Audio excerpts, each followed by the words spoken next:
এই যে করে আমি হাত দিয়ে ছাড়িয়ে নিয়েছি। আমি জানি না এখানে লাইটটা দুধ থেকে না একটু চলে যাবো। শাশুড়ি মা যেভাবে বানায় আমি সেভাবেই বানাবো। এই যে এখানে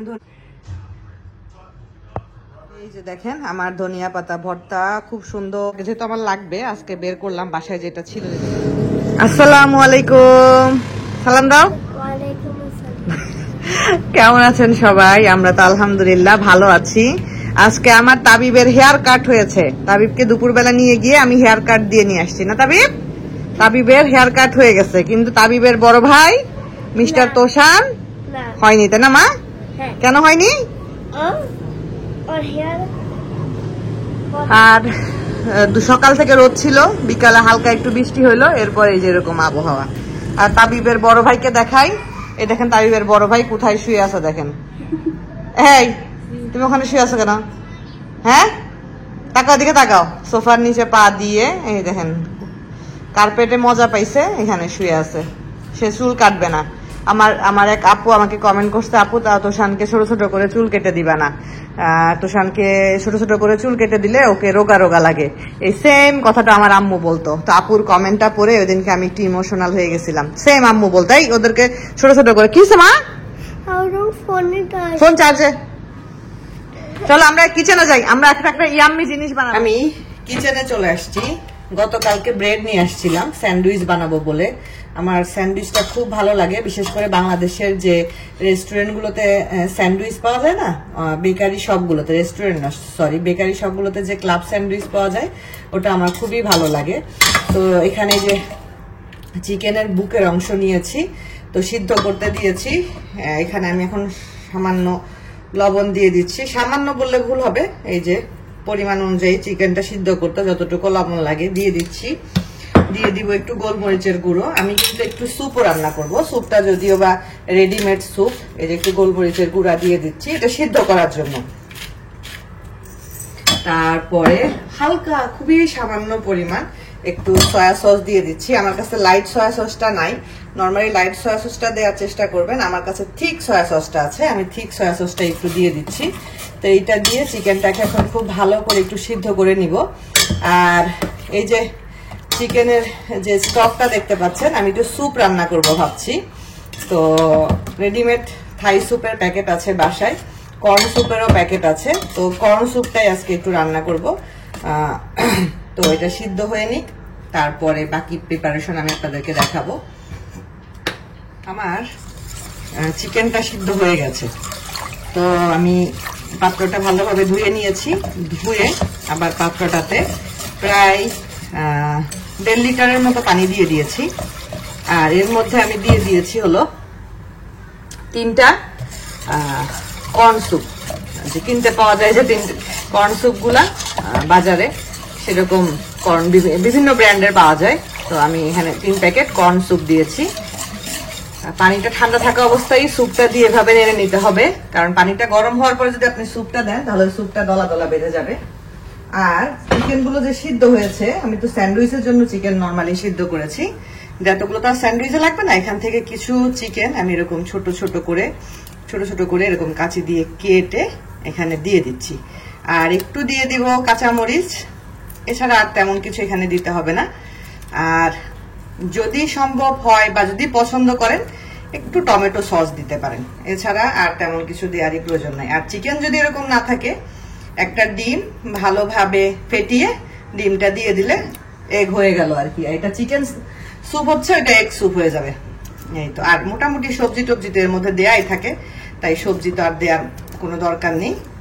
তো এই যে চিকেনটাকে খুব ভালোভাবে সুন্দর করে আমি হাত দিয়ে ছাড়িয়ে নিয়েছি। আমি জানি না এখানে লাইটটা আপনারা কেমন পাচ্ছেন। আর এখানে একটু গাজর গ্রেটার দিয়ে এরকম গ্রেট করে নিয়ে গাজরটাকে চিপে পানিটা ফেলে দিয়েছি, মানে গাজরের যে একটা পানি থাকে সেই পানিটাকে বের করে ফেলেছি। আপনারা এখানে গাজরের বদলে শসাও ইউজ করতে পারবেন। শসাটা আমার খুব একটা ভালো লাগে না, বাট গাজর বা শসা যেটা ইউজ করেন গ্রেটার দিয়ে গ্রেট করে হাত দিয়ে চিপে পানিটাকে ফেলে দিবেন, এটার ভিতরে যে একটা পানি থাকে সেটা ফেলে দিবেন। এখানে মেয়োনিজ নিয়েছি, টমেটো সস নিয়েছি, আর এটা হলো একটা ড্রেসিং সস থাউজেন্ড আইল্যান্ডের। এটা আমার এখানে থাকে এই জন্য আমি নিয়েছি, এটা না থাকলেও সমস্যা নেই। আপনারা এখানে টমেটো সস আর অল্প একটু চিলি সস দিতে পারেন, আমি চিলি সসটা নিলাম না।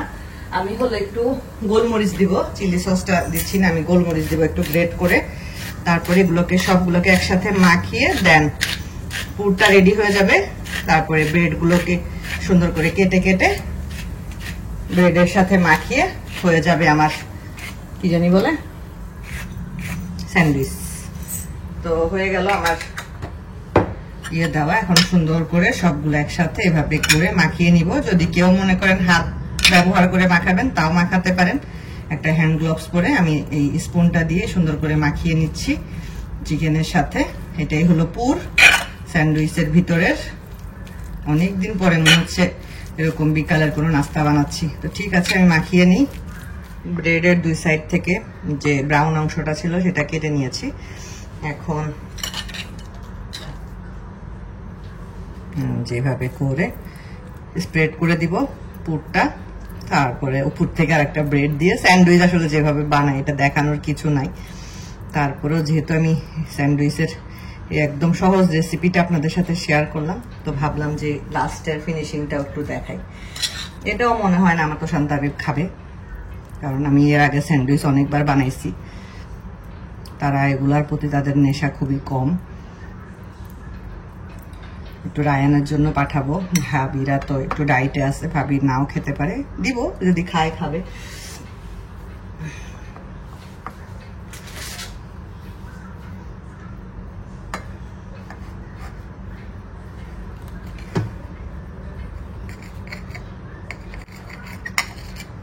হয়ে গেল। এটা আপনারা বাচ্চাদের টিফিনেও দিতে পারেন, কিন্তু যে সুন্দর হয়ে গেল। এভাবে করে কয়েকটা বানিয়ে নিই। এই তো আমাদের সান্ধ্যকালীন নাস্তা রেডি হয়ে গেছে। স্যুপ দুই ছেলে খাবে না, এটা একদম 100% শিওর, তারা স্যুপ খাবে না। তারপরও আমাদের কাছ থেকে যদি ট্রাই করে দিব। এই যে স্যুপের কালারটা এমন আসছে, কারণ আমি হালকা একটু টমেটো সস দিয়েছি, জন্য কালারটা এরকম আসছে। আর সাথে আছে স্যান্ডউইচ, সাথে সস, এই যে এক বোতল পানি, সবকিছু নিয়ে বসছি। এখন আমরা নাস্তা করব। আর আজকে প্রচুর গরম লাগতেছে, এত গরম পড়ছে কেন জানি না। আর আসলে ভাবিদেরটা দিয়ে আসবো। তো ঠিক আছে, তাহলে কি হয়েছে? ওই পানি খাইছে নাকি উঠছে মনে পানি না? আস্তে আস্তে, এটা তুমি হাতে নিও না, এটা অনেক ভারী। ওখান থেকে খাও, হ্যাঁ ওখান থেকে খাও। বসো, হ্যাঁ বসো বসো। স্যান্ডউইচ খাবো মা? আচ্ছা বসো, দেখি স্যান্ডউইচ খাও, দেখি টেস্ট করে বলো তো ইয়াম্মি হয়েছে নাকি। একটা স্মল বাইট নেব। হ্যাঁ স্মল বাইট নিয়ে বিসমিল্লাহ বলে স্মল বাইট নাও।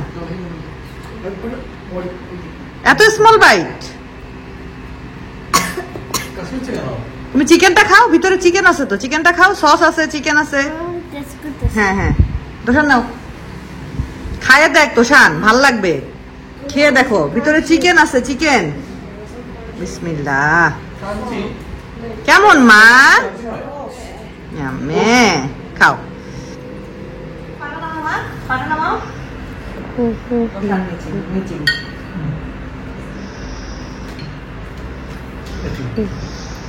স্যুপটা মজা আছে তো?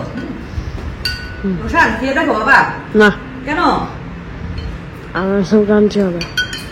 স্যান্ডউইচ ক্রাঞ্চি হয় বা টোস্ট ক্রাঞ্চি হয়।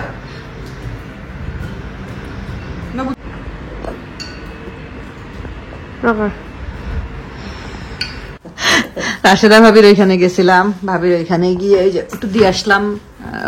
ভাবিও একটু খাইলো, ভাবির কাছে নাকি স্যুপটা মজাই লাগছে। আর কালকে আমাদের একটা ইভেন্ট আছে, একটা বড় সড়ো ইভেন্ট আছে। তো সেইখানে ড্রেস কালার সিলেক্ট করা আর কি। তো যেই কালার সিলেক্ট করা সেই কালারের ড্রেস যে আমার নাই তা না, বাট লাগে যে আমার সব নতুন ড্রেস। তো দেখি এখানে যদি সেই কালারটার নতুন কিছু পাই। আছে আমি জানি থাকবে, বাট হলো সুতির। আমি সুতি চাচ্ছি না, আমি চাচ্ছি একটু হালকা কাজ টাজ করা। কিন্তু শাড়ি আছে, ওই কালারের শাড়ি আছে সুন্দর, এই যে শাড়ি আছে পার্পেল, পিঙ্ক। হ্যাঁ খাইতে আমার কাজ নেই। এখন কথা হইলো, যদি এই কালারটা হইতো তাহলে আমি আমার আরঙের ড্রেসটা পরার একটা জায়গা পাইতাম। কিন্তু এই কালার না, কালারটা হইলো পিঙ্ক, পার্পেল, তারপর আরেকটা জানি কি পেস্ট টেস্ট হাবি জাবি কি কি জানি কালার। দেখো এটাও কিন্তু আমার নতুন ড্রেস। এটা আমাকে আমার এক আপু, উনি মালয়েশিয়াতে থাকেন, বাট ওনার বিজনেস আছে, উনি পাকিস্তান থেকে আনায় এই ড্রেসটা। উনি পাকিস্তান থেকে আনায় আমাকে গিফট করছিল আর কি, ওনার বিজনেসের। এই ড্রেসটা আমি 1400 টাকা দিয়ে বানাইছিলাম, মজুরি 1400 টাকা। আচ্ছা আমি বাই করে রাখি না, আমি বাই করে রাখি, তারপরে আমি আমার বোনদেরকে ছবি পাঠাই, তারা যেটাকে ভোট দিবে। এই ড্রেসটা খুব সুন্দর, এই যে লেসগুলা, লেসই কিনছিলাম মনে হয় কত টাকার জানি, তারপরে মজুরি হলো 1400 টাকা। আর কি আছে আমি এখানে দেখি, আর আছে এই যে পিঙ্ক কালারের অনেক ড্রেস আছে, কিন্তু এগুলো সুতি, একদম সুতির ড্রেস পরতে চাচ্ছি না। জামা হলো বের করে রাখলাম, আরো 2-3টা বের করব, এরপরে ওখান থেকে সিলেক্ট করব যে কোনটা পরবো। আসলে নিজের মতো পরলে তো পরা যায়, কিন্তু ওই যে যখন কালার সিলেক্ট করা থাকে তখনই সমস্যা। তো কালকের প্রোগ্রামটার জন্য আমরা যেসব আপুরা যাচ্ছি, সবাই কিছু না কিছু আমাদের খাবারের আইটেম নিয়ে যেতে হবে। তো আমার ভাগ্যে পড়েছে, আমি নিয়েছি হলো চিতই পিঠা, 40 পিস চিতই পিঠা আর সাথে ভর্তা। তো ভর্তাতে আমি ধনিয়া পাতা ভর্তাটা করবো। এই ধনিয়া পাতা ভর্তাটা আমি আমার শাশুড়ির কাছ থেকে বানানো শিখেছি। আমার শাশুড়ি মা যেভাবে বানায় আমি সেভাবেই বানাবো। এই যে এখানে ধনিয়া পাতা সুন্দর করে ধুয়ে পানিটা ঝরাতে রেখে দিয়েছি, মোটামুটি পানিটা ঝরেই গেছে। আর এখানে কাঁচা মরিচ, এই যে এইভাবে করে কাঁচা মরিচ, পেঁয়াজ, রসুন, এই দেখেন রসুন, এগুলা সব কেটে নিয়েছি। আর এখন হলো এই যে দিয়ে দিব হলো, ওরে বাবা রে, সরিষার তেল। আমি খুলতে পারবো না রে বাবা, দাঁড়া আমি খুলে নি, ডাল ট্রাই করি। সরিষার তেল দিয়ে দিচ্ছি ফ্রাই প্যানে। এই যে সরিষার তেল, এর মধ্যে করে প্রথমে হলো পেঁয়াজ, রসুন আর কাঁচা মরিচটা, মাস্টার্ড অয়েল, সরিষার মানে মাস্টার্ড, হ্যাঁ মাস্টার্ড অয়েল, সরিষার তেল মানে মাস্টার্ড অয়েল। এটা প্রথমে ভেজে নিব, তারপর এটা যখন ভাজা ভাজা হয়ে আসবে, মোটামুটি একটা ব্রাউন কালার হয়ে আসবে, তখন আমি ধনিয়া পাতাগুলা দিব। ধনিয়া পাতাটা দিয়ে আর খুব বেশিক্ষণ নাড়াচাড়া করবো না, রেডি করা। তারপর এটাকে ঠান্ডা করে স্বাদ অনুযায়ী লবণ আর একটু টক টক হওয়ার জন্য আমি অল্প একটু তেঁতুল দিব। আপনারা ইচ্ছা করে যে কোনো আচারও দিতে পারেন, বর্তমানে বাসায় কোনো আচার নেই, এখানে সিডলেস তেঁতুল আছে, এটা একটু শক্ত আছে, তাই আমি অল্প একটু পানির মধ্যে তেঁতুলটাকে ভিজায় রাখছি। তো এই তেঁতুলটা ব্লেন্ড করার সময় দিয়ে দিব আর কি, যে দিয়ে দিব ব্লেন্ড করার সময়। তো ঠিক আছে, এটা দিয়ে দেই তাহলে।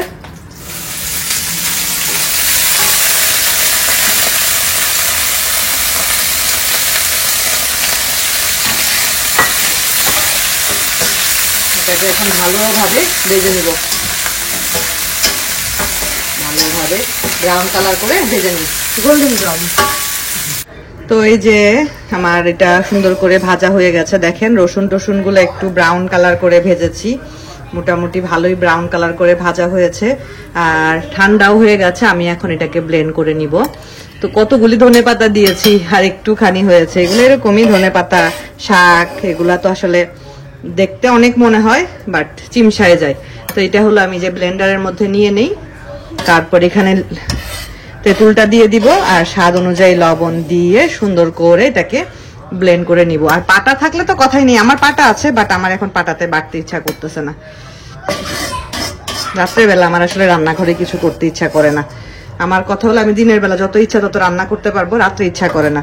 এখন রাত্রে করার কারণ হলো এগুলা দিনে করলে বেশিক্ষণ ফ্রিজে রাখা লাগতো, যেহেতু সকালেই বের হয়ে যাব, সকালেও তাড়াহুড়ার মধ্যে করতে পারবো না, পিঠা বানাইতে হবে, এ কারণে রাত্রে করে ফ্রিজে রেখে দিচ্ছি, এই জন্য একটু দেরি করেই করতেছি আর কি।